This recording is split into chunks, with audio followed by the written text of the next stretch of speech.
I'm on mute. I'm on mute, guys. What's happening, people? Welcome back to my channel. You already know what it is. Listen, it's a great day.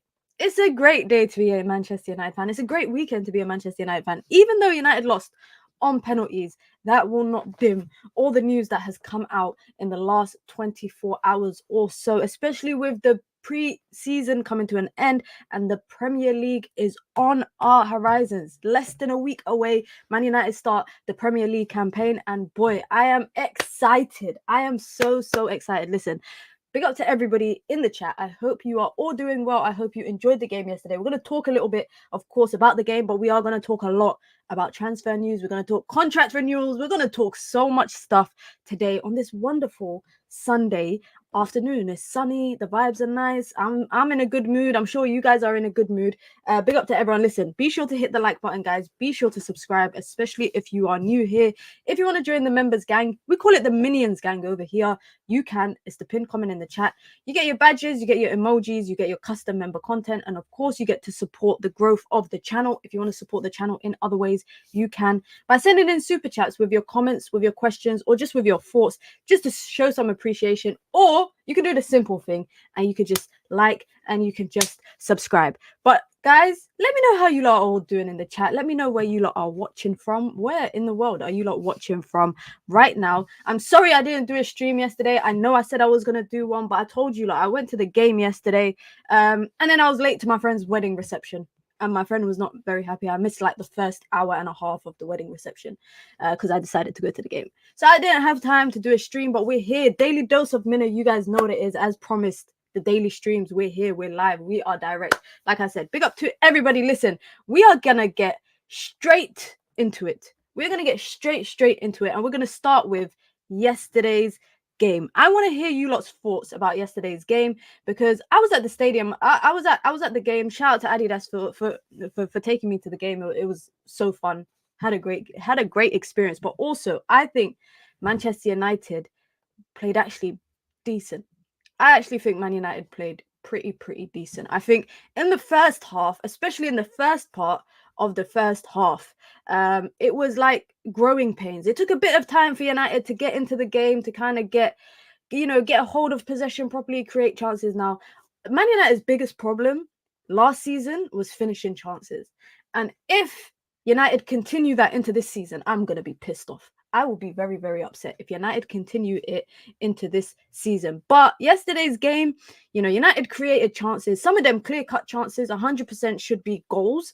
And we're going to talk about some of them. And also, for me, it was like, it was a good element. It was a good element of the game to kind of get the opportunity to see, Lisandro Martinez, Diogo Dalot, players that we ain't seen in preseason.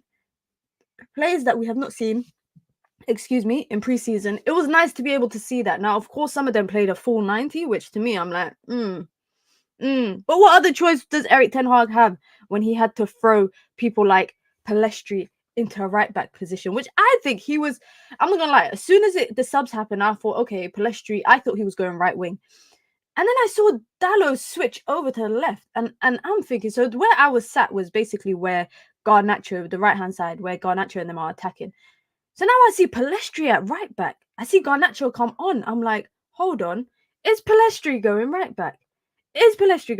And he did. But at the end of the day, guys, United do not have defenders. And this is why I was so happy when I was on my way to the game and I got the notification from The Athletic on my phone that said, David Ornstein exclusive, Ligt and Mazraoui. I was like, thank God, alhamdulillah. Thank God. All praises to God, because Manchester United cannot afford to go into the season with such defenders. They cannot. It's not possible. Lisandro Martinez at left back for me looked good, but Marcus Rashford was not really supporting that much. Marcus Rashford was sleeping a few times when they would double up on Lisandro Martinez on Man City's right hand side, and I could see Leach was defending right in front of me. He's telling Rashford off. He's telling him, get back, come help, come support, and he did do that.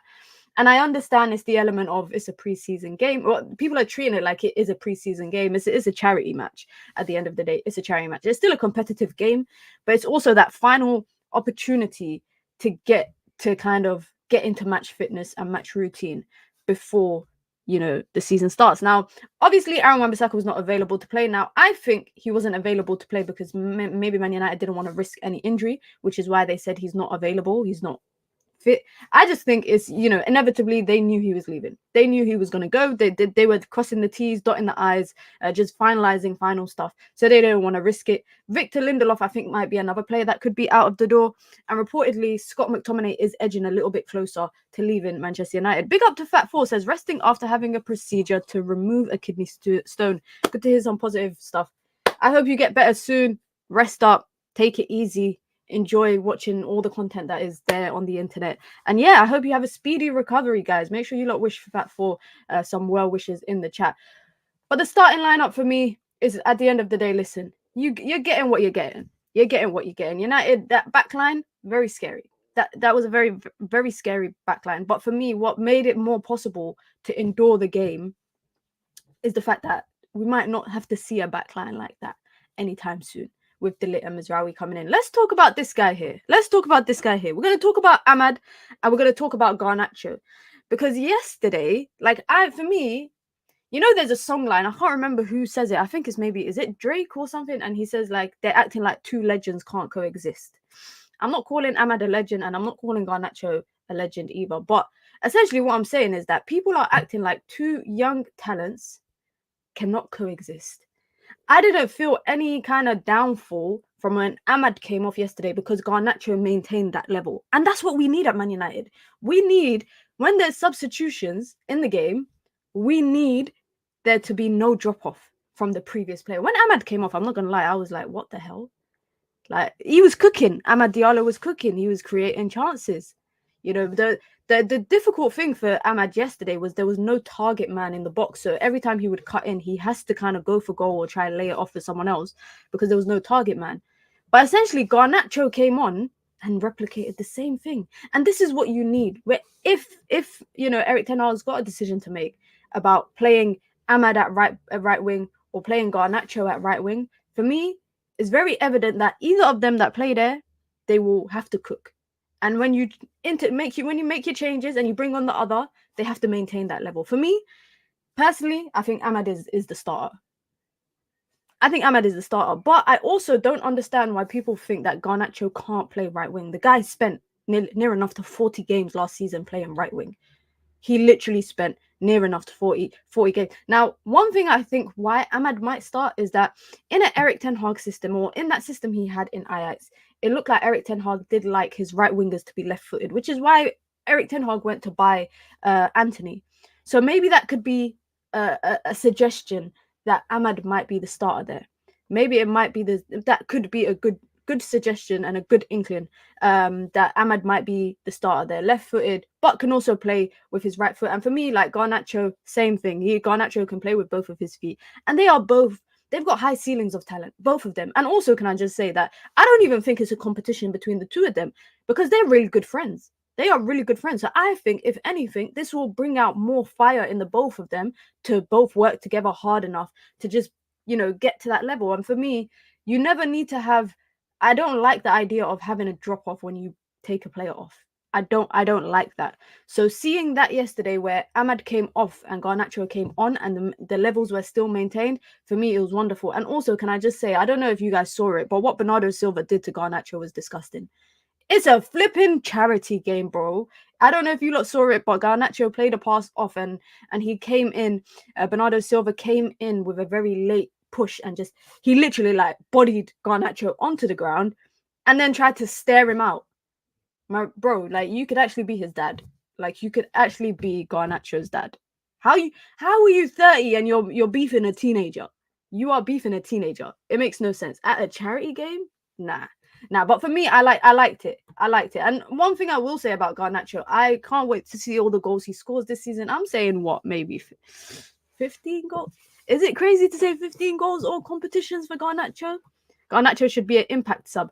I think he could be an impact sub, and I think there's games that he could, United could benefit from his pace when you're trying to get people running in behind. Whereas when Ahmad's playing, United could benefit from Ahmad having the ball at his feet.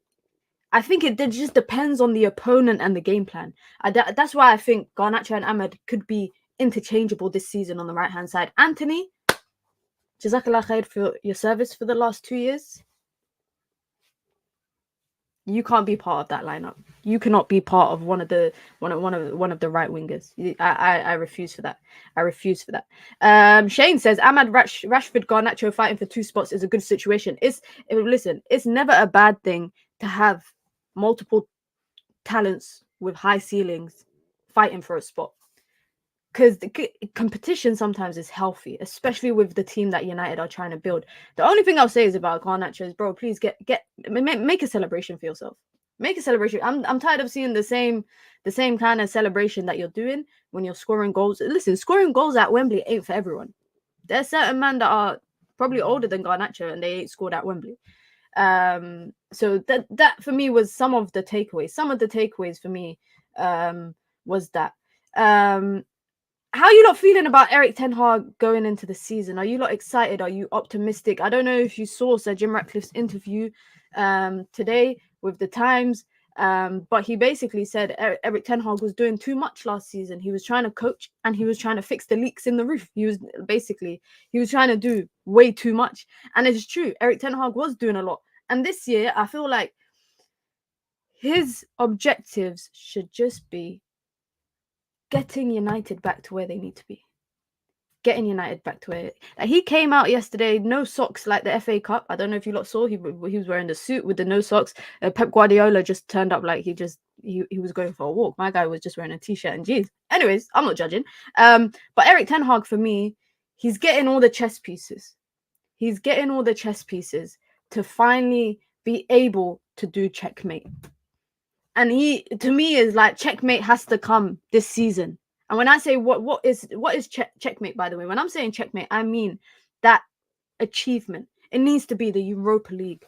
It needs to be the Europa League. United must win the Europa League this season, in my opinion. Anyway, in my opinion, I think, especially given the fact that we're going to get into the transfer talk. We're going to get into the transfer talk because I know a lot of you lot probably got a lot to say, but every window under Erik ten Hag so far, we've brought in a Ajax player.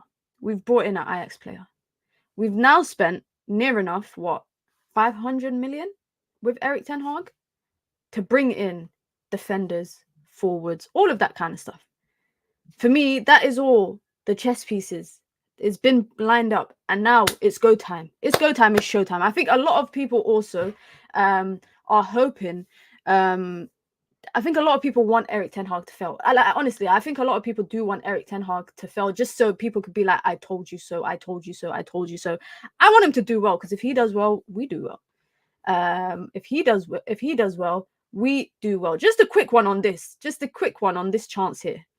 This chance here. If there was ever a player that looked like he's a bit low on confidence, it's Marcus Rashford. Now, correct me if I'm wrong, guys. I don't think Rashford took a penalty yesterday, did he? I'm trying to remember, but Ligt took one, Dalot took one, Bruno took one, Sancho took one and missed. Johnny Evans took one. I'm trying to remember. Did Marcus Rashford take a penalty yesterday? That's what I want to know, guys. Can anyone confirm to me if he did? Because I don't think he did. He was subbed. Okay, yeah, that's why it makes sense. He was subbed off. He looked a bit low on confidence in front of the goal.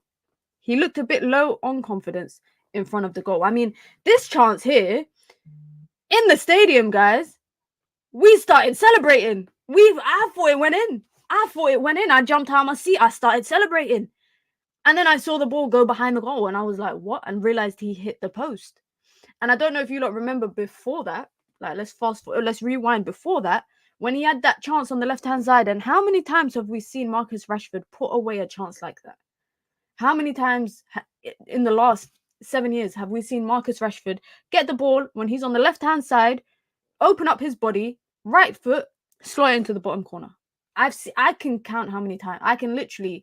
We could sit here and list how many times we've seen that. Probably even in his season when he scored 30 plus goals in Erik ten Hag's first year. I've seen him score like that so many times. Rashford, I don't know the pylon from him. I don't get what the pylon is after this game. Because yes, he missed chances, but he wasn't the only guy that missed chances. He was not the only guy that missed chances. My issue with Rashford was just that the element of defending. Listen, Leacher is playing left back, right? The gap between Leacher and Johnny Evans, I don't know if you lot saw, but Leacher was trying to tuck in a lot because the gap between Johnny Evans and Maguire was quite small as well. So Leacher's also getting a bit closer to Johnny Evans. What does that mean? Oscar Bob got a heap of space. He got a heap of space. So then Leacher is then coming out and the right back is overlapping and supporting. And Man City is suddenly on a 2v1 against Lisandro Martinez. Rashford, for me, had to do better defensively. In front of goal, I just think is like, listen, it is what it is. It is what it is. But for me, it's like, he cannot afford to have moments like this. Like, these are game-changing moments. If this was against Fulham, it would be a different story. I think the criticism would be a different story. But I'm only saying, you know what? This is because it's the final preseason. It's the final preseason game. So we can't. I don't want to dwell on it too much. But for me, Rashford, you lot know where I stand with Marcus Rashford. My stocks are in him this season. But if he has a bad season again, United should look at options to part ways with him. But we're gonna revisit that next season. Let me see what you lot are actually saying in the chat. Big Up Logitech says, what I think is the hardest thing for a coach is trying to figure out the problem solutions during the match. Even Pep, sometimes he ruins his own squad. I think Erik ten Hag is good at that. I think Erik ten Hag makes good changes in the game. I think yesterday the changes during the game were just bringing on new legs. I don't think it was game-changing substitutions because I don't want to say Erik ten Hag wasn't trying to win the Community Shield, but equally, it's like Erik ten Hag's resources were quite limited as well. You look at the bench; who does he have to bring on? He's got obviously Joshua Zirkzee that has not really trained with the team since joining. He's got Scott McTominay, he's got Facundo Pellistri. Garnacho for me was clear. Eriksen was warming up for a lot of the game, so I was actually quite intrigued that Eriksen didn't come on. What I liked yesterday before the goal for City was the only chance was from our mistake in the back. Yeah, that was the only thing. And the mistake from the goal that they scored it at the opposite end of where I was sat.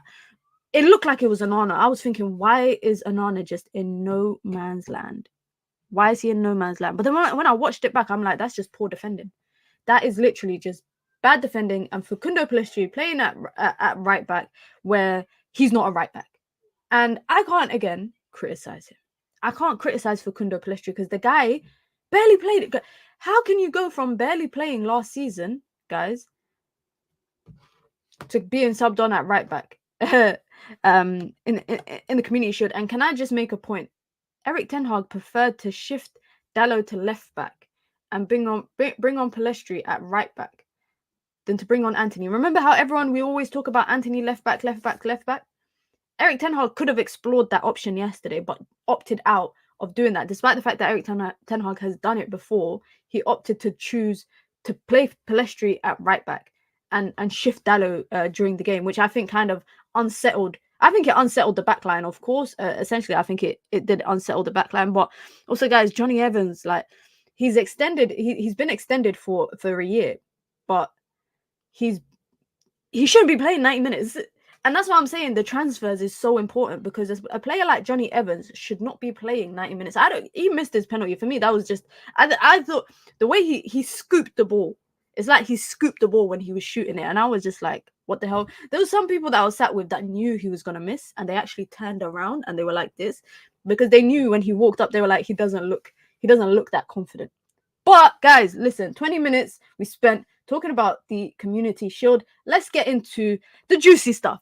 Let's get into the juicy stuff of this. A reunion here for the three of these guys. If you didn't know, Joshua Zirkzee obviously played for Bayern Munich. In the same time, is this an edit? This actually might be an edit. I think I'm being trolled. I think I'm actually being trolled with this picture. Let me just double check. Oh no, this is not. I'm not being trolled. This is actually a legit. Is this actually a legit photo? Yeah, this is actually a legit photo. In Xerxes' last season is when Ligt joined, and obviously Mazraoui was there. I thought I was being trolled for a second because I saw this picture. But it's a reunion. It's a reunion for the three of them. And let me know which signing are you lot most happy about. Are you most happy about Ligt or are you most happy about Nazir Mazraoui? For me, it's two integral parts, but United, for me, cannot get complacent at this point. United cannot get complacent. And what I mean by complacent, in the transfer window, they need to go and sign a midfielder. We need a midfielder. United need a midfielder. De Ligt coming in. Are you telling me?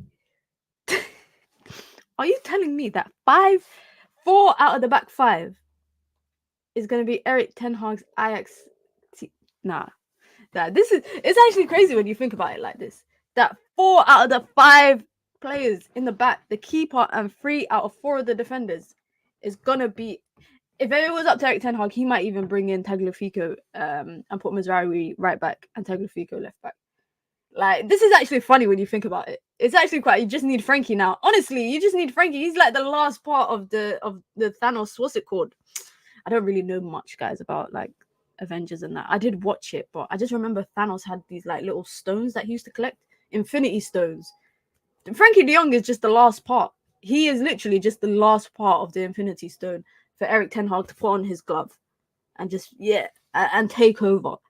That's it. For me, I think the biggest part of this transfer window and the most interesting part, guys, is the financial aspect of it. The way that Manchester United have approached this. And this is why it's important to have the right people in the right places. I think Manchester United have planned effectively. I think what they did is they did forecasts and predictions for their financial side of stuff to see what would be the PSR implications if they buy De Ligt for X amount or if they buy Mazraoui for X amount. So what was the final bit of business? One thing I don't like, guys, why are people reporting stuff in euros? We're in the UK. Give me the pound price. Give me the GBP price. Give me the GBP price.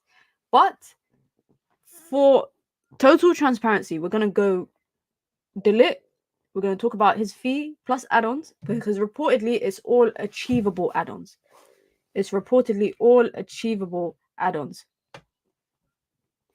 So that's the interesting thing. That's the most interesting thing.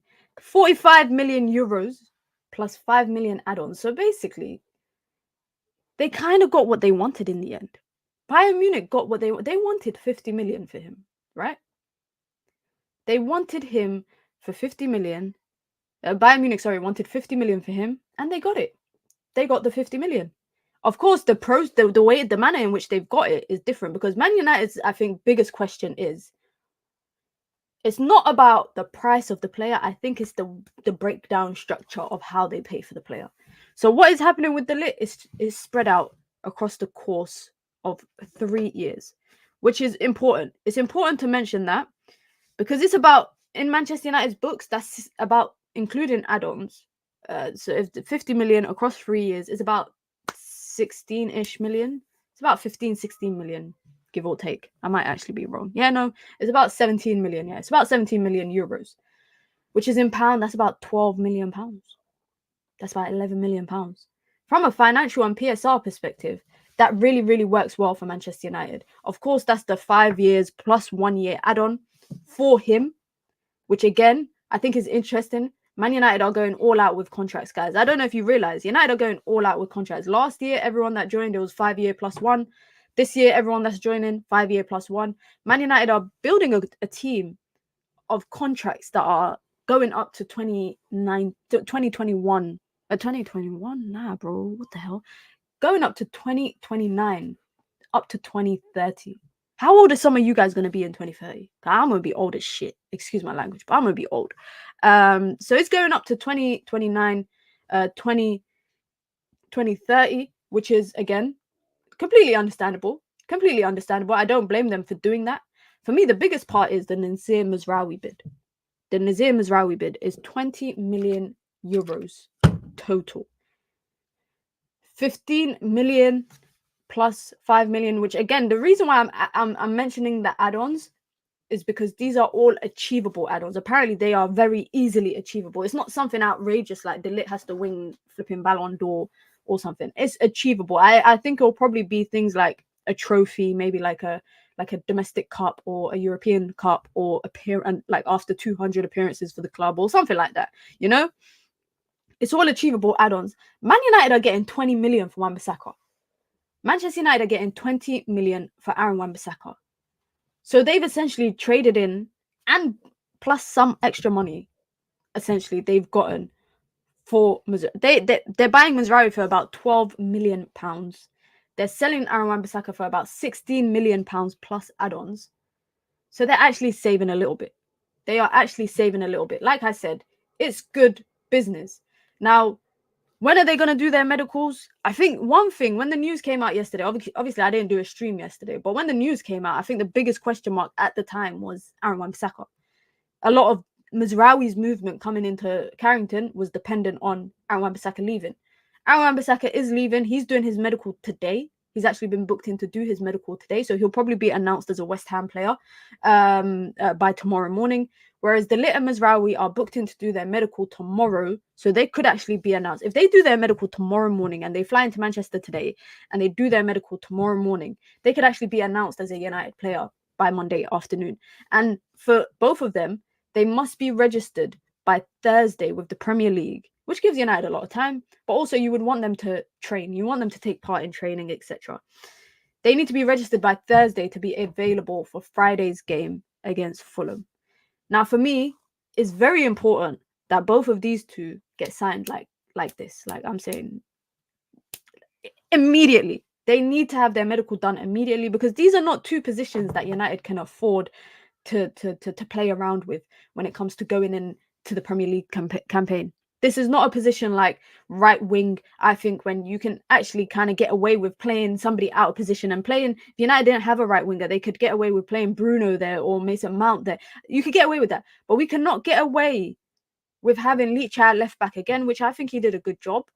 And you cannot get away with having Johnny Evans and Maguire starting the opening game of the Premier League.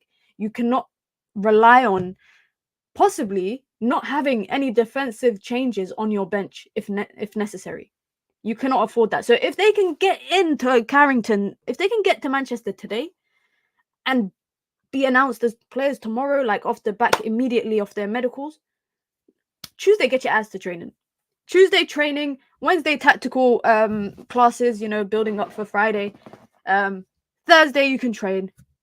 Friday, welcome to Old Trafford. Welcome to the Theatre of Dreams. That's, for me, the ideal situation. I was talking to Flex yesterday after the game, and I said both of them could actually start on Friday.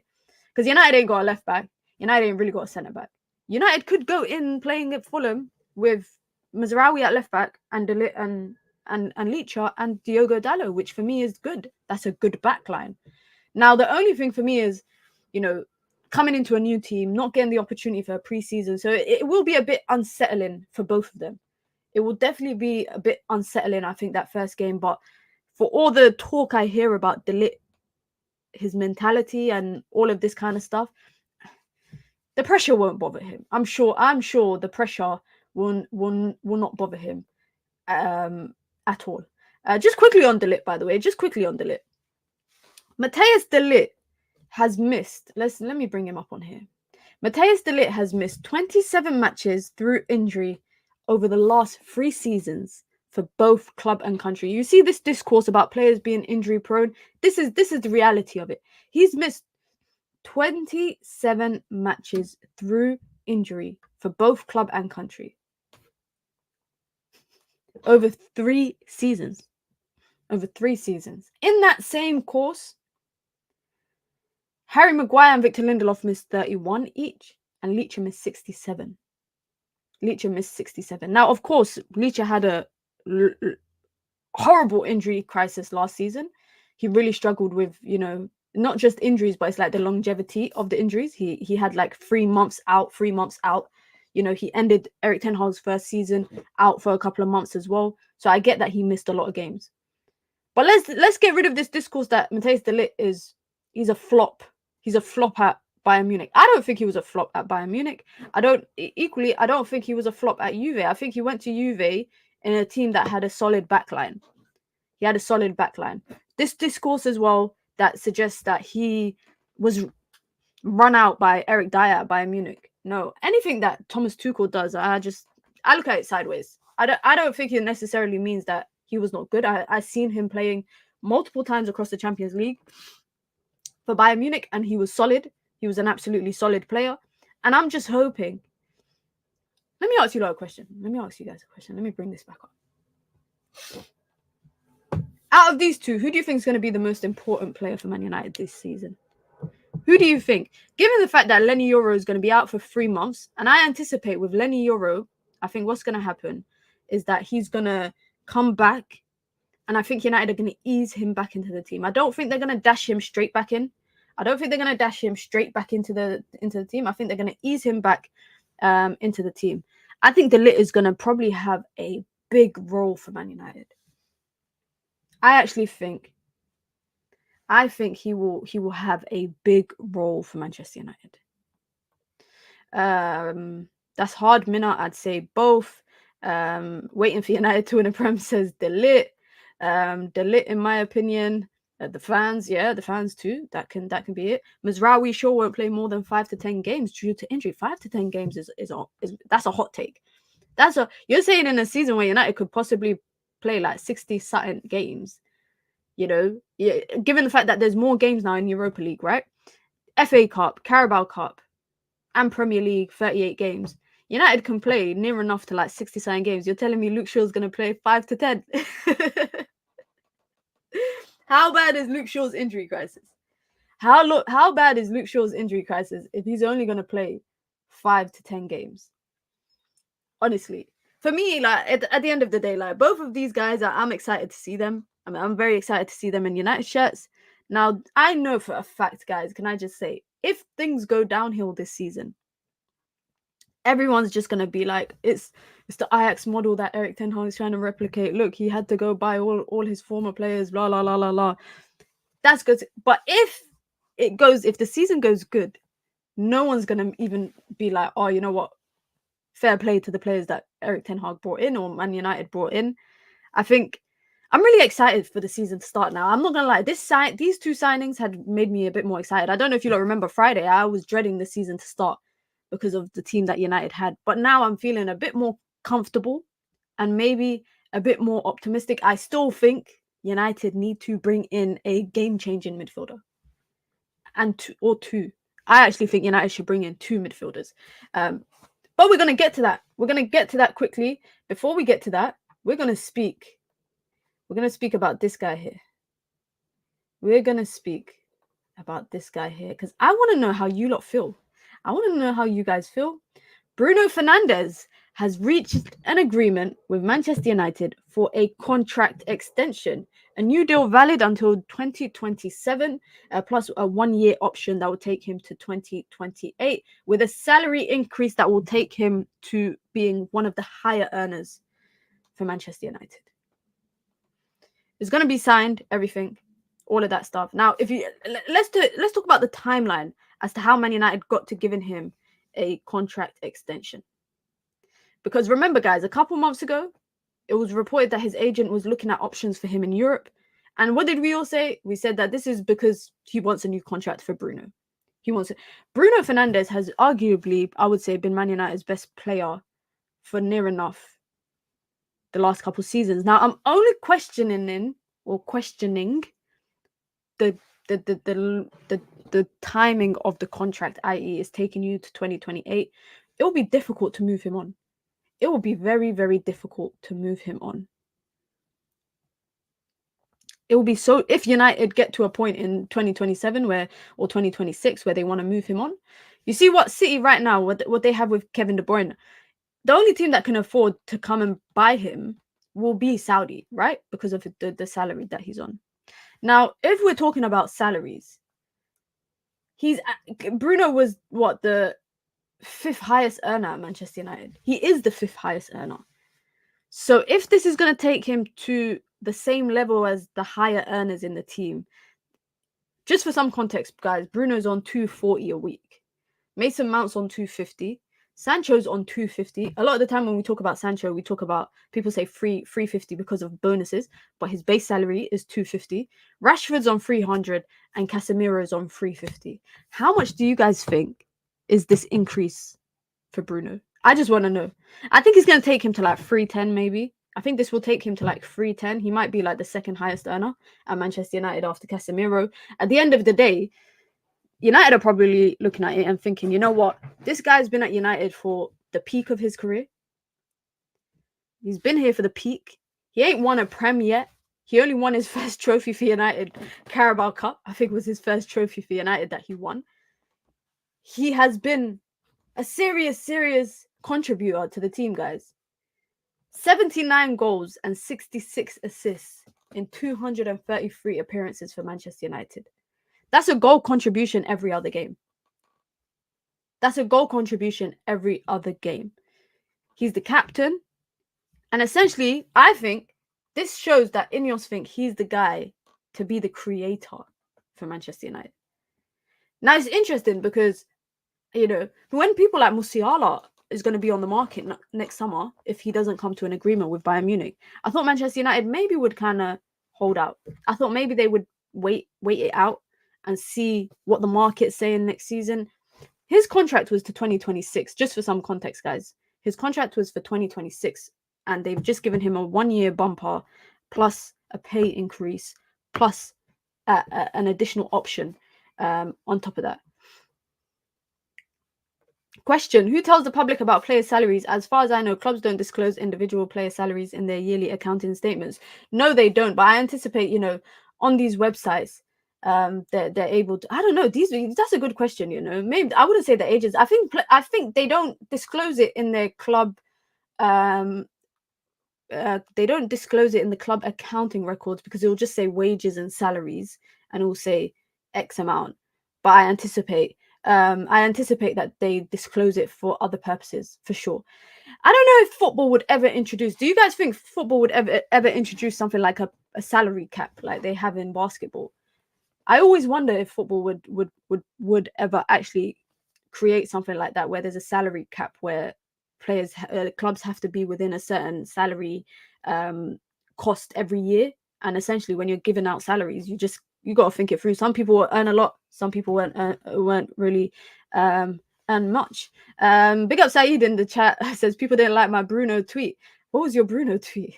Let me go see what your Bruno tweet was. Hold on. Oh, you said Ineos's first L. You said Ineos's first L is the Bruno contract. I think for me, I think I had to subscribe just to comment because you mentioned Musiala. Lol, he's never going to United. It's wishful thinking, man. But thank you for subscribing. But you guys now always mention Musiala. It is wishful thinking. There should be a salary cap. Higher wages lead to increase in ticket and shirt prices for fans. I don't think we're that far off from seeing 250k being the norm of salary payments for players. I actually don't think we are that far off. Big up Dragon Ball says, Minna, do you think Bruno holds us back in terms of our build play and attack? I think there's space for a better midfield setup without him and Kobe in the 10. I like the idea as Kobe as an 8. I think Kobe could play as a 10, but I like Kobe's ball retention. I like Kobe's ability. Do you think that Kobe is a creative outlet per se? I think when I look at Kobe, I look at a player that can retain possession, that can drive the ball forward. He can link up well, 1-2 passes, etc. I don't often see Kobe, doing a big switch of play, or seeing Rashi making a run and playing a long ball over the top, that kind of stuff. I like the idea of Kobe in an 8, right? I like the idea of Kobe in an 8. I think Bruno in the later stages of his career at United will probably shift to a deeper role. Not saying a 6, but more so an 8. I don't think he's going to have that drive and that energy that he offers now as that press option, when United are pressing from the front. What is the long-term plan for Manchester United? I think Bruno, alongside a Kobe and alongside a creative defensive midfielder, I think that will work for Man United. I've always said one thing about Bruno Fernandes is he will create something out of nothing. Let's be honest. I know some people don't like Bruno, but let's be honest. Bruno will create something out of nothing, right? But I've always had a kind of a concern about his rashness when it comes to, sometimes he's so desperate to create something that he will just excessively play passes that don't need to be played. Sometimes he will speed up the offensive drive when you don't need to. You don't need to play a panicked pass over the top just to kind of set someone off. Sometimes you can just, slow it down. And with more control in that midfield, I think Bruno will flourish. I really do think that. And you guys might think I'm capping. You lot might think that I'm trying too hard to be optimistic for these players, but I do think Bruno in a role where he's not making rash decisions and he's making timely passes and he's making the right decision, that will also come from having the right setup behind you. That will also come from having the right players right behind you. Now, I've seen yesterday, for example, Bruno play a pass to Casemiro, right? I see him play a pass to Casemiro, and then Casemiro just loses the ball. I see Bruno and Mount yesterday, and they were playing like a 2 false 9. It looked like a 4-4-2 what United were playing at sometimes, and then it was a 4-4-2-4 at sometimes. And I saw Bruno not trying to make those long passes. trying to make those calculated shorter passes, which is what I think Man United will be able to capitalize off during the Premier League, especially with the different profiles of players, because you've got Rashford on one side, or Garnacho, or Sancho. You got Xerxes, or you got Højlund. You got Ahmad, or you got Anthony, or you got Sancho, whoever on the right. And then you got Bruno, whoever behind him, Kobe, Casemiro, maybe if United bring in, Sanderberg or Fofana, whoever it is. I think within the system that United are building and within the system that Erik ten Hag is building, I actually think that Bruno will be a key ingredient of it. And I know you guys, the thing is, I have actually never seen so many people in the fan base torn over one player. I've never seen that. For me, I see people having differing opinions on Rashford. I see people having differing opinions on Onana. But Bruno, for me, I have never seen the fan base so divided on their opinion of him. But let's be real, guys. Let's be real. Bruno Fernandes is probably the best creator at Manchester United right now. And for me, I think maybe he got this contract extension because that position, that 10, is the least of Ineos's worries in terms of transfer windows. I think they look at the transfer windows and think, we don't need to replace our 10 anytime soon. Big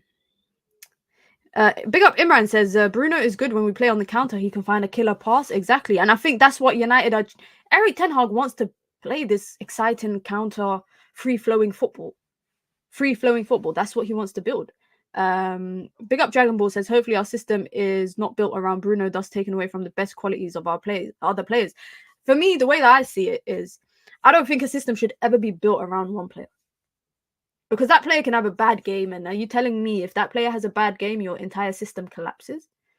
For me, you have a system, and then you weave your players into it.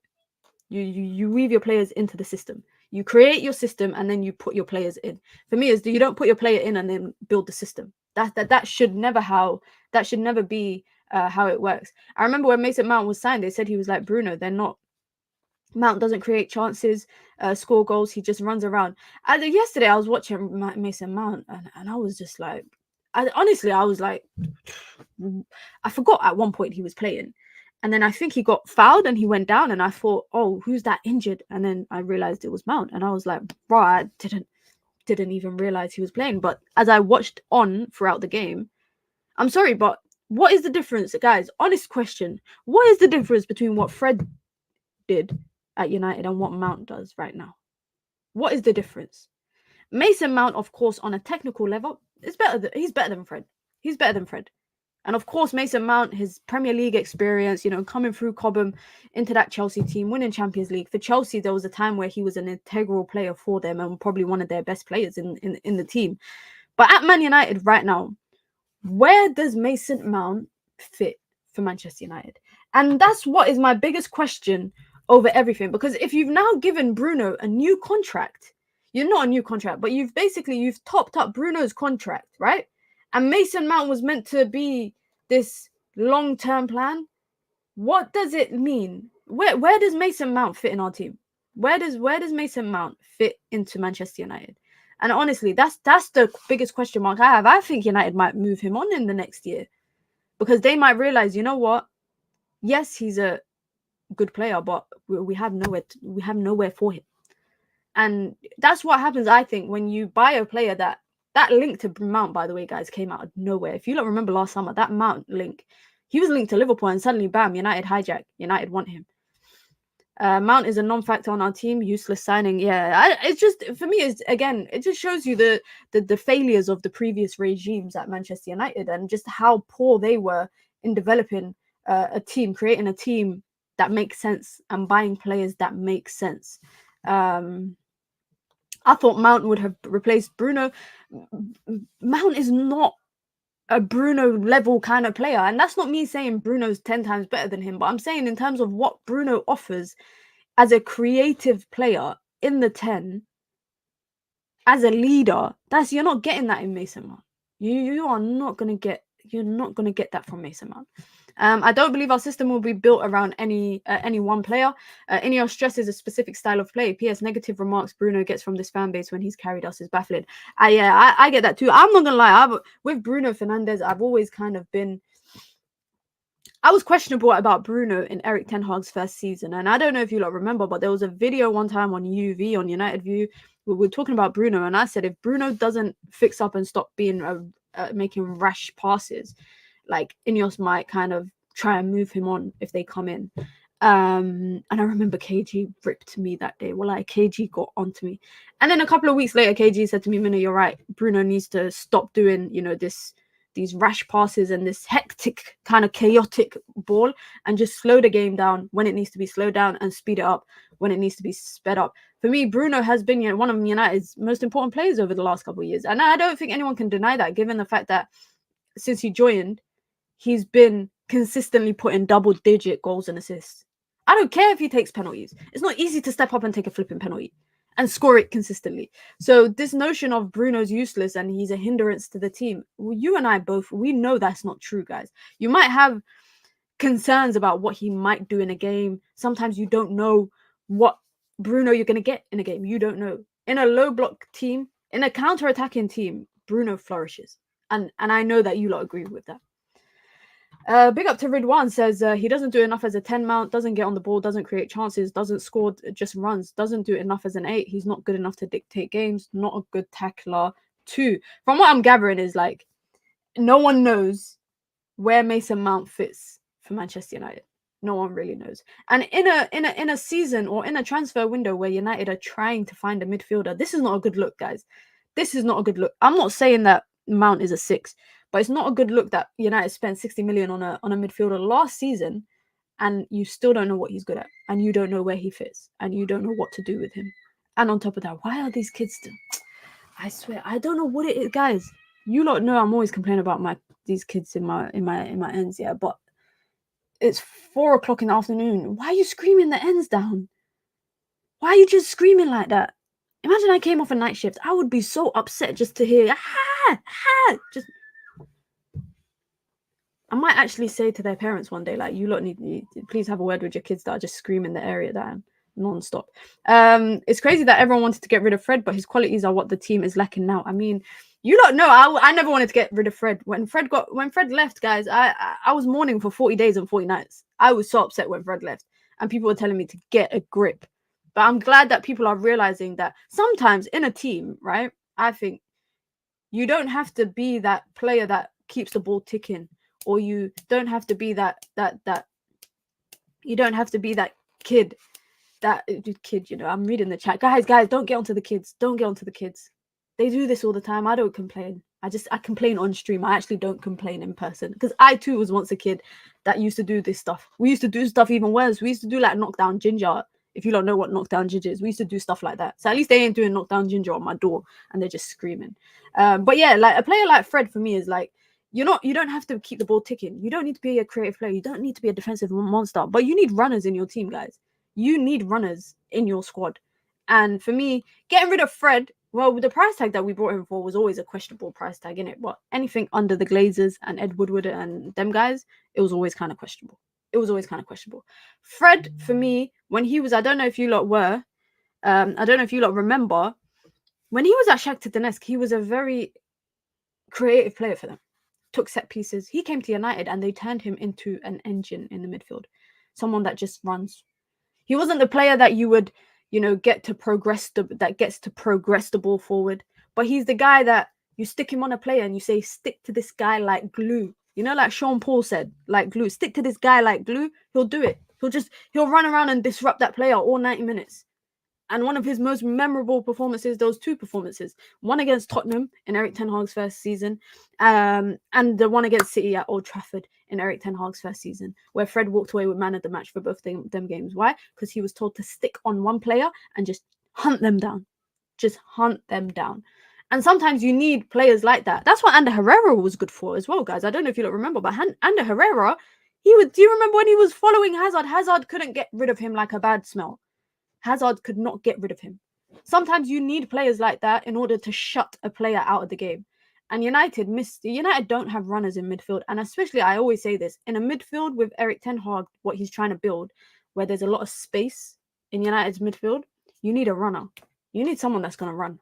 That's like simple as that. Simple as that. Who someone just said, to be honest, I would have kept Pogba. Yeah, no, listen, Pogba's time, it was the time to go, man. It was that. Well, it was for me, and I'm a big Pogba fan, guys. You don't know, and if you're a member, make sure you drop Pogba emojis in the chat. Let's find it. I'm a big Pogba fan, guys. I'm a big Pogba fan.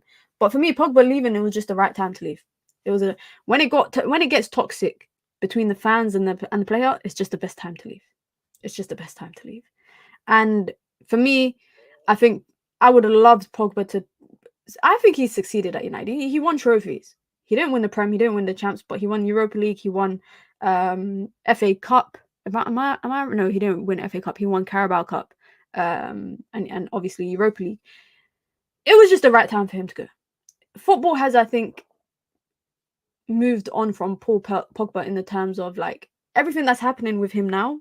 I don't know if he's ever going to come back to football like at a high level. He might go Saudi and play in Saudi, but I don't know if he's ever going to come back to play in Europe. Off topic minute, but are you still confident in Rashford scoring 25 goals? Come on, just because of one game, I'm not getting rid of my stocks in Rashford scoring 25 goals in all comps. Nope. I get it. He hit the post yesterday. He missed another clear-cut chance. But guys, don't be reactive. But let's get to this. Let's get back to the transfer stuff. Is anyone sad to see Aaron Wan Bissaka leaving? Is anyone sad to see Aaron Wan Bissaka leaving? 20 million for him is actually good business, guys. I actually think it's very, very good business for Aaron Wan Bissaka for 20 million. And can I also say that from an FFP perspective, United have actually hit the jackpot. United, guys, we're going to go through the how the financials of this transfer window kind of adds up to each other. But United have actually, in the money that they in the payment in their amortization cost for this financial year is lower than the net transfer value that they've made for the players that they've got rid of. And you lot are probably thinking, what the hell are you talking about?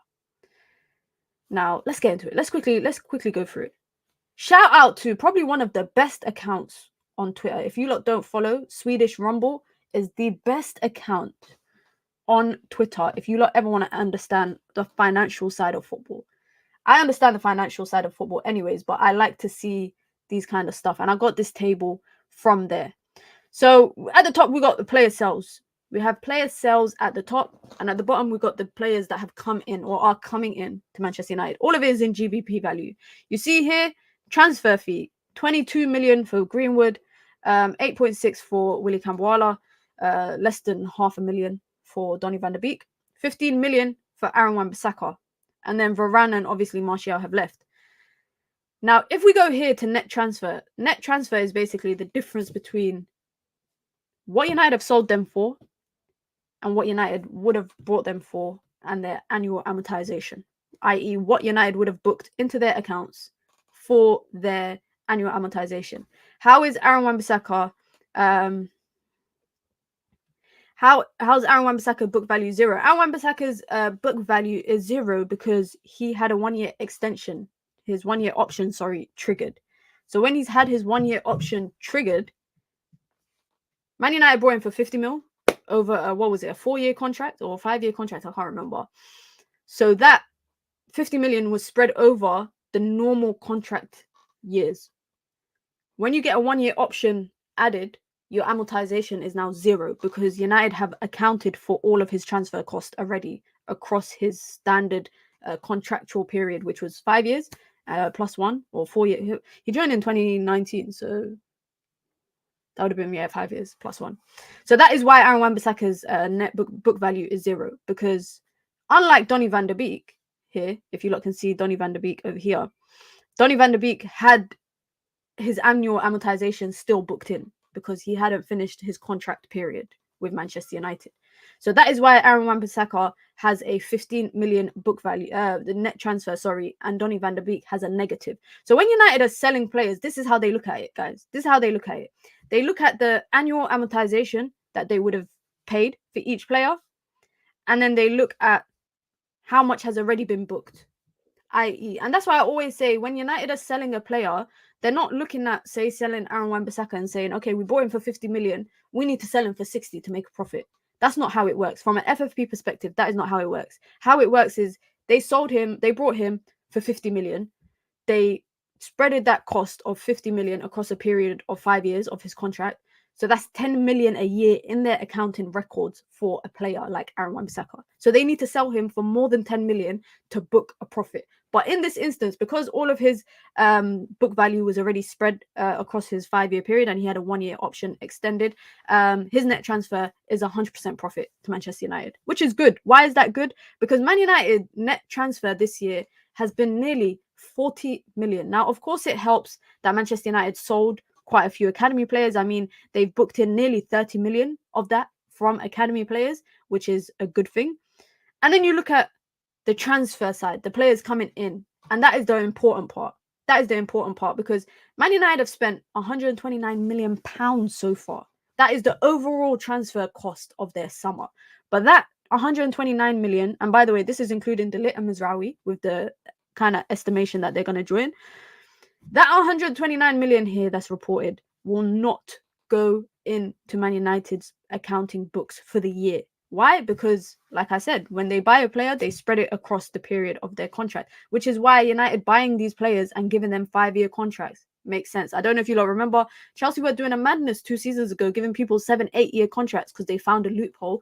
And then the UEFA FA kind of came in straight away and said, all right, 5 years is the max that you can give them. So United are giving them 5 years plus 1 year. So some of these players, if they run it down to their last year of their contract and United give them a 1 year, trigger their 1 year option, whatever they get sold at in that period will be a profit, a net profit, because their book value will be 0 at that point. So let's look at Joshua Zirkzee, Lenny Yoro, Ligt, Mazraoui. What is Man United reporting in their accounts annually? Annually, i.e. amortization. 25 million total, right? Is what they're reporting. So on a technical level, from an FFP perspective, guys, Man United are in a good place. And this is important for the next coming years under Ineos, because it will allow them to spend a bit more freely and not have to be penny pinchers and all of that kind of stuff. Because they've got a net transfer of the player sales that they've done of 39 million, and they've got an amortization cost for the year in this financial accounting year that started of 26 million. Let's just say 26 and we round it up. But what is the annual cost for Man United? What is the annual cost for Man United, i.e. the wages that they're paying? They're paying 52. The annual cost, is going to be 52 million. That's not a lot. That's not a lot. And you know why that's not a lot, guys? You know why that's not a lot?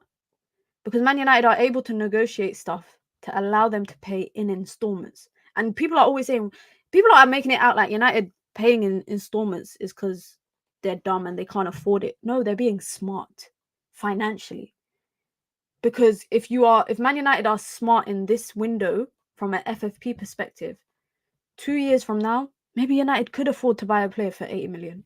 Maybe United could be able to buy the superstar of that window, because the previous years they've been more financially responsible. And even though Man United are being financially responsible this year, they're not also at the same time missing out on their targets.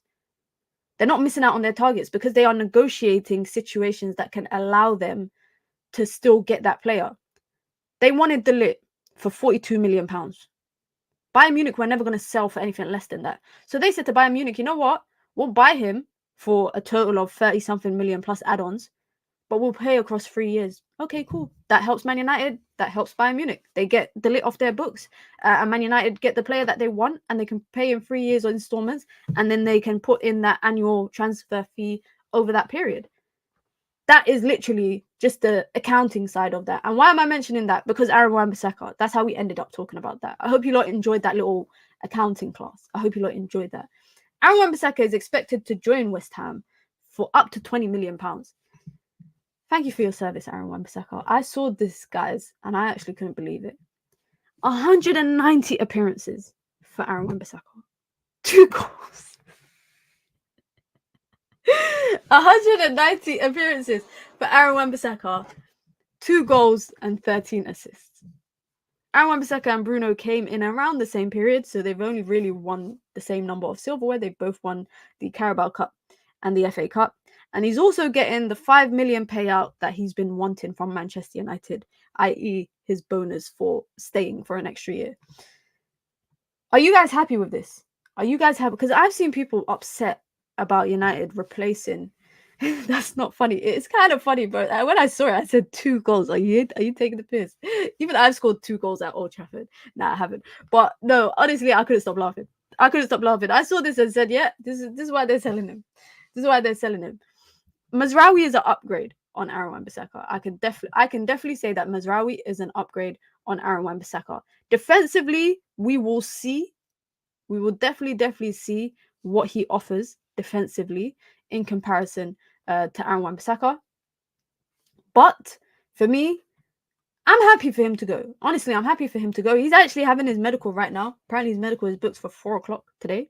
And he'll sign his contract this afternoon and probably be announced as a West Ham player today. He gets to return to London, where he was, spent a lot of time at Palace. And for me, Manchester United can get this rebuild underway. Man United can't rebuild with the same bricks that have been in Old Trafford all these years. And that's not just Wan Bissaka, guys. There's other players. There's Lindelof. There's Maguire. There's other players that United cannot rebuild with these players still there. They cannot make up part of the foundation of the rebuild. They can't. And for me, it's like players are going to have to leave. Players are going to have to leave. Is Ekrem Kuna reliable? He tweeted saying Frankie de Jong was offered to Man United. Now go. I saw a report earlier this morning that was saying that Man United were looking at signing him, but it's all coming from random sources in like Spain and all of them places. It's the right move to let him go. I agree. Wan Bissaka is an okay squad player. Selling him is right than renewing his contract. I agree. I like Wan Bissaka, but I don't care that he's going. I hear it. True Legion, big up True Legion says, no, I'd rather sell Dallo because Wan Bissaka is a 1v1 king. Do you think though Man United should be keeping players that only excel in one aspect? Like, guys, do you actually think Man United should be keeping players just because they're good at 1v1? Just because they're good in 1v1s? I don't think so. I think football is at a point now where you need to excel in multiple aspects. You need to excel in multiple aspects. Having one strong suit is no longer enough. It's no longer enough. You can't tell me you're good at 1v1, but your positioning is bad.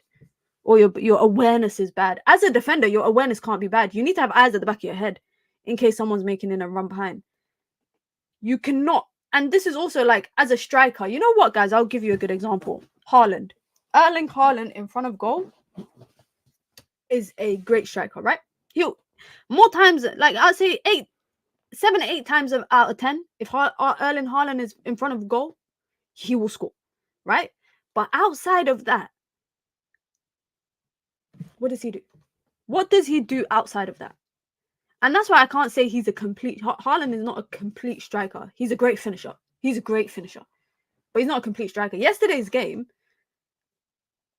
I forgot he was playing. And that's not me comparing Haaland or Wan Bissaka, but I'm just saying that football is in a place now where I feel like you must have multiple skill sets.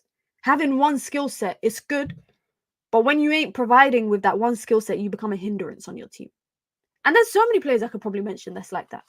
There's probably so many players I could mention that is like that. But as a defender now, you can't just say to me, 1v1, he's great. Listen, I'll never forget what he did against Mbappe. Neymar. I won't forget. I will not forget that. But equally, it's the best time for him to go. It is definitely the best time for him to go. I mean, this is, by the way, we're talking about a right back that's never going to the England team. Let me actually double check just to make sure. I don't think he's ever had an appearance for England. In the same England that I've seen people like flipping Lescott play for. He's never played. He's never played for the England senior team, guys. He's never played for the England senior team, which I'm not saying that says a lot, but I'm also saying that also shows you that even at a national level, what the national team looks for in defenders, the one-sidedness of your game, the one-sided element, it's not enough. It's not enough. You're talking mad about Haaland. I'd cut off a foot to have that incomplete striker at United. I didn't say he's an incomplete striker, guys. I said he's a finisher. He's a finisher. But let's be honest, guys. Let's be honest. When Haaland is playing and he's not scoring, what else is he doing? What else? Like, again, I would love to have, like, just like you, I would have 1 foot of Haaland up front. Because like I said, 8 times out of 10, 9 times out of 10, Haaland is scoring if he's in front of goal.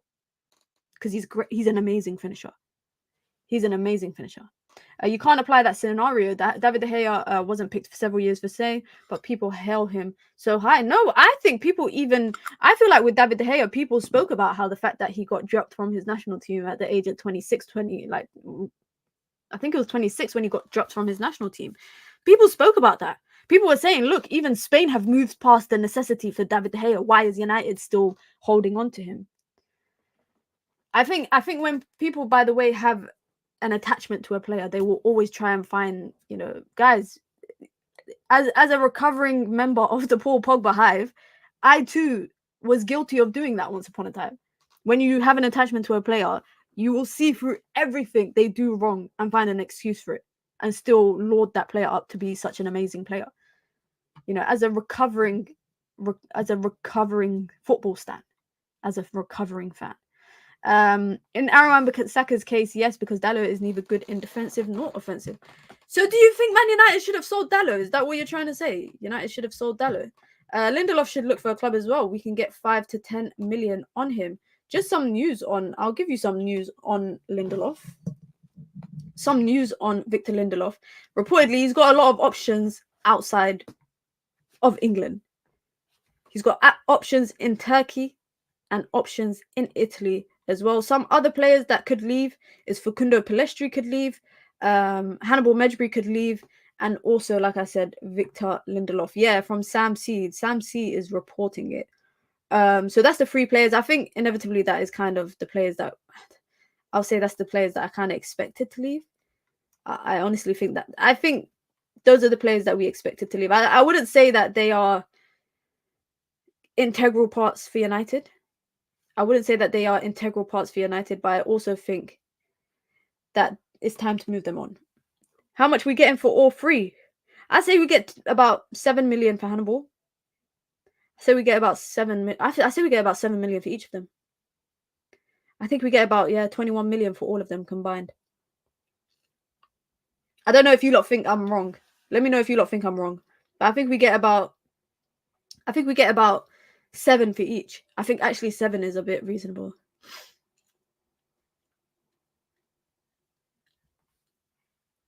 I'd sell Dalot. I think for any other top team, he's a backup right back. Oof, that's harsh. I think Dalot's ceiling at United has always been high. I think he's always had a high ceiling. I think for me, Dalot just had to get into that mindset. One thing I would never criticize Diogo Dalot for, by the way, is mentality. Like, I actually think Diogo Dalot, for the younger player in the team, he's not that old and he's not that young, but for one of the younger players, I think Dalot is a mentality monster. If everyone at United had Dalot's mentality, I think we would have a team of winners. I actually think that. And again, mentality don't win you games. Mentality don't win you games, but mentality is a big part of stuff. Yesterday, Dallo didn't look amazing 1v1 against Doku. But again, that's his first game back, guys. That is his first preseason game, technically. And he took a good penalty. At least we got a defender that we can rely on to take penalties. At least he's got beneficial kind of thing. He's got benefits to having him in the team. Which midfield would you deploy versus Fulham? I don't know, because talking about midfield, let's just quickly actually just touch on this. I don't want to revisit this. But reportedly, Manchester United are now focused with Ligt and Mazraoui essentially in the door. Man United are now focused on a midfielder. Manuel Ugarte is still the priority target, and to sign Ugarte, either PSG must lower their asking price or Manchester United must sell a midfielder. The other plan Bs is Sanderberg and Soufiane Amrabat. I'm not gonna lie. Let's rank those options, guys. Ugarte, Sanderberg, and Soufiane Amrabat. Because that's an interesting list. That is a very, very interesting list. A part of me, guys, call me delusional. A part of me thinks United might get Ugarte. I actually think Man United might get Ugarte. Let me see what you guys are going to say in the chat.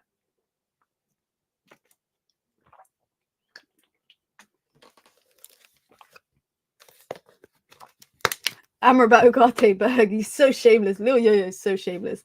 Sanderberg sits at the top for me. One fun man says none. HA just says thumbs down, like to all of them. Just says thumbs down to all of them. Minna, does Ugarte deserve this much chaos? I don't think so. The way that I see Man United, right? I feel like if they want a player, they're gonna get him. They're gonna get him. Right now, I feel like United, when they want a player, they're gonna get him. I think the only thing is like with Jared Brantwaite, they were never gonna pay 75 million for a player. But if it's 50 million pounds, they're probably thinking, listen, if we can get him for 50 and pay it over 4 years, they might be like, you know what, that's not bad. And then sign a player like Rabiot for free. Like for me, I've said this already, right? I've said this. Man United have to sign 2 midfielders. I don't think United can rely on Eriksen as an option. I don't think Christian Eriksen should be an option. I think Scott McTominay reportedly is expected to leave. And I think with that, Man United need 2 midfielders. Casemiro, Toby Collier, and 2 midfielders. And then Kobe as well.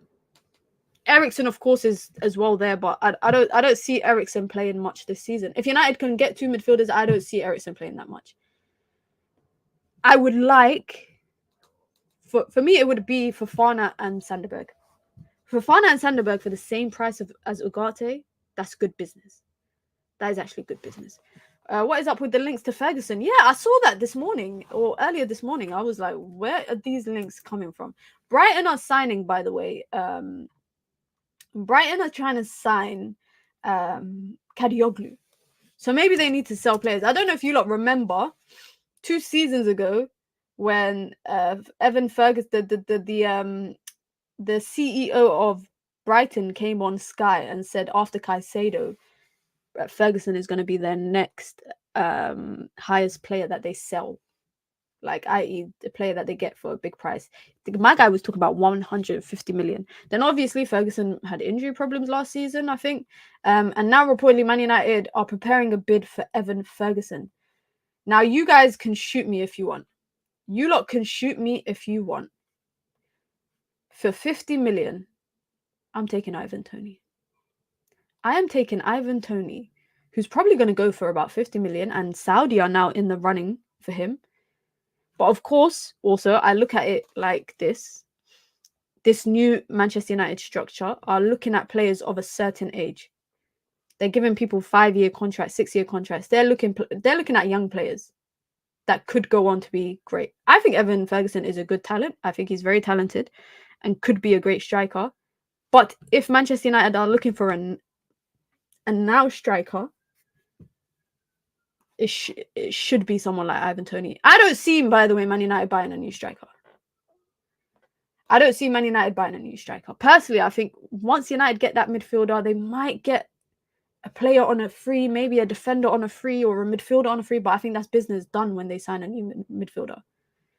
If they're going to go and spend a 50 million on Ugarte, 45 million on Ugarte, maybe 25 million on Sanderberg, whatever, I think that's it. I really think that's business done for Manchester United.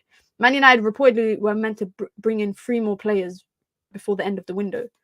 They're already bringing in 2, so there's only really room for 1 more for them to buy. Maybe there's someone available on a free. Unless we sell Sancho. Yeah, a good point. This is a very, very good point. I don't know if you guys are keeping up with it, but Desire Doué at Rennes is currently linked to either joining PSG or joining Bayern Munich. Now, both of them are in a move for him. Bayern Munich are trying to offload Kingsley Coman, and Desire Doué is yet to make his decision. And I think Jadon Sancho leaving Man United could possibly depend on that. It could possibly depend on that. Why? Because if Bayern Munich sign Desire Doué, which they are favourites to sign him, if they do sign him, PSG will reportedly move for Jadon Sancho. So it's basically like it's a love triangle.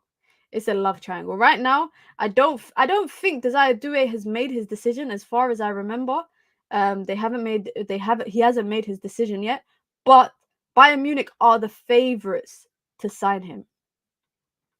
PSG want him because again, he's a French talent. Of course, they'd literally got a French core at PSG, but we're going to keep an eye on it. We are definitely going to keep an eye on this because, like I said, if PSG miss out on Desire Doué, I expect them to come in for Jadon Sancho. I think they will come in. I definitely think that.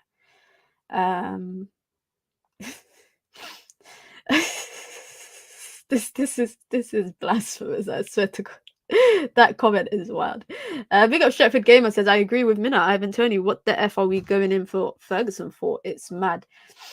Redwan says, we used to have 4 strikers. You either perform or you're out, and that's for all 4 strikers. No, I agree. I think there's nothing wrong, right, with having top players in, like, multiple top players in each position, because that's what it's about. How can you build a Premier League winning team or a Champions League winning team where if you make changes, there is a drop-off in performance, in ability, in skill, in talent? There's a drop-off. You can't have that. You can't have that. So in my opinion, it does make me believe that in each position, I see nothing wrong with Man United having 2 free talents in each position.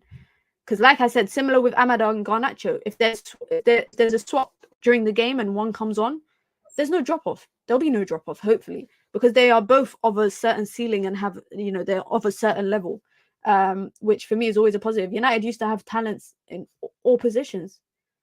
We literally had Dwight York, Andy Cole, and Ollie Sheringham. We had 4 strikers in that treble-winning team. For me, there's no issue with it. I actually think it's definitely a good thing. Are you excited for the season? 100%. 100%.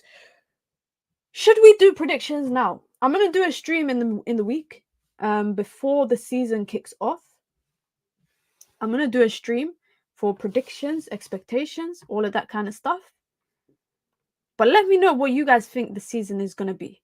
What is your standards for the season? Because I was talking to Flex after yesterday's game, and I said Europa League top 4 and a deep run in the FA Cup.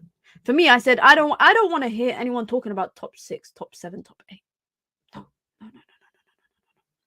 No. We just spent 130 million. Could spend about another 20, 30, 40 million. For me, 4th place has to be, and it's so bad that I'm saying that, but that's where we are right now. That's where we are. I know a rebuild will take time. It will take a year or 2 to get back to the top. But there's no reason why I look at other teams and I'm like, okay, Spurs are improving their team. Liverpool haven't signed anyone. They could sign Zubimendi, but they ain't signed anyone. Villa are improving their team. Chelsea, fucking hell, bro. Excuse my language, but I can't even describe what Chelsea are doing right now. What is it that Chelsea are doing, guys? What is it that Chelsea are doing? I can't even describe what it is they're doing in this transfer window. But Chelsea again are buying players. Everyone is buying players, improving their team. For me, Man United have to play consistently good in the season with a clear style of play, and Chelsea doing human trafficking. I'm not gonna laugh. Human trafficking is not a joke, guys. Human trafficking is not a joke. But for me, top 4, light work. It has to be top 4. Europa League, United must win it. I don't want no flipping knockout in a stupid round to a flipping Spanish team. I don't want that. FA Cup, for me, I said minimum semis. Because if you're coming off of winning it, you can't crash out early in it. And for me, the style of play is most important. It's the most important, the style of play. I want to sit here after games, guys, and analyze the games and be like, guys, did you see? That's my favorite part of football, guys, is talking about the game and talking about, look, did you see this and this and this and point in X, Y, Z? That's what I want to see. I want to be able to do tactical breakdown. I want to be able to do that. But also, I want to see this implemented style of football. And not only that, I want to see confidence. I want to see players playing confidently. Last season, when United concede a goal, everyone's heads drop. And suddenly, it's like the floodgates open, United are conceding more and more. I don't want to see that. I want to see if United go a goal down, they keep their head up. And you know what? They hit back and they score. I want to see confidence in players. I want to see players playing confidently. I want to see players playing happy, like they're happy to play for Man United. And you lot are going to be like, oh, happy FC, giddy FC. But you don't play good if you're not enjoying playing football. If you're not enjoying it, you're not going to play good. So the first step to players playing good is enjoying it and being in a good frame of mind. And for me, that is the most important thing. That is the most important thing. I want to see Rashford happy playing football. I want to see Højlund. I want to see Bruno being Bruno. I want to see Kobe happy playing football. I want to see all of them happy to play football. But also, I want to see a distinctive style of play. I know style of play don't win you stuff. But if you can see a distinctive style of play, I think it's a lot easier for fans to kind of buy into it. It's a lot easier for fans to buy into Erik ten Hag and his philosophy and what he's building if you can distinctively see it on the pitch, game in, game out. Let me see what you lot are actually saying. You lot are laughing about Chelsea now. Chelsea's jokes. Chelsea's actually jokes. Michael says 4th Europa and a style of play. Big up Leo Yo says I'm the same in our top 4 is a must. One fun man says a style of play in Europa League. Okay, so everyone's pretty much on the same wavelength. It's either style of play or top 4 and Europa League. I guess everybody wants to win the Europa League. AJ says minimum top 3. Uthman says if we don't make Champions League spots, we are no longer going to be able to sign big names. Listen, we need to make Champions League, not even just like for signing big names, but also for from a cash flow perspective. The money that Man United get from match day revenue for Champions League and for broadcasting rights and being in the Champions League, etc. It makes a big difference. It makes a big difference. So that also is important. I think this is our first legit rebuilding season and the last penny pinching season. I'm okay with 4th or even 5th if the performances are better than last, 100%. Minnow, we might play good against City, but against a bus defense club, we are useless. But that's why you've got different players for different games. You've got Højlund up front, you've got Xerxes up front. Whichever one is the right one to play against a low block team. Ahmad, Garnacho, Anthony, Rashford, Sancho, different types of players for different types of opponents. Don't panic. Don't panic. Don't panic. I don't want to see the cutback goals that we conceded last season. I need to see a better defensive structure. But also that will also come with the consistency of a starting 11. If United don't have injury problems next season and they have a consistent starting team, then it will definitely be a better defensive shape than it was last season. We saw in Erik ten Hag's first year when we consistently had Varane and Ligt in the back, United were playing good defensively, and that was the most important thing. But guys, big up. Listen, this stream went 25 minutes over. We normally do 1 hour streams here. That's normally the goal. But we had a lot to talk about, especially because I didn't do a stream yesterday. Big up to everyone. We are less than we're less than 30 likes away from 300 likes. So if you've not liked the video, then please hit the like button on your way out. If you've just joined here and you've just subscribed, welcome to the community. And if you are watching and you haven't subscribed, then be sure to subscribe and help me get to 4K. Help me get to 4K. I'm trying to get to 4K by the end of August. We are not that far off. We're about 500 and something away. If you want to join the members gang, aka the Minions gang, you can. It's the pinned comment in the chat. You get your badges, you get your emojis, you get your custom member content, and of course, you get to support the growth of the channel. If you want to support the channel in other ways, you can, like I said, by liking, by subscribing, or by sending in super chats with your comments, with your questions, with your thoughts. I will be back tomorrow, inshallah, God willing, at 4 o'clock UK time, where we're going to talk transfers. We might have official announcements by then. Hopefully we do. I'm not going to lie, but I'll be live as always with the daily dose of Minute. And 6 days, guys. 6 days to go until the Premier League campaign kicks off. I am excited. I'm very excited, and I know you lot are too.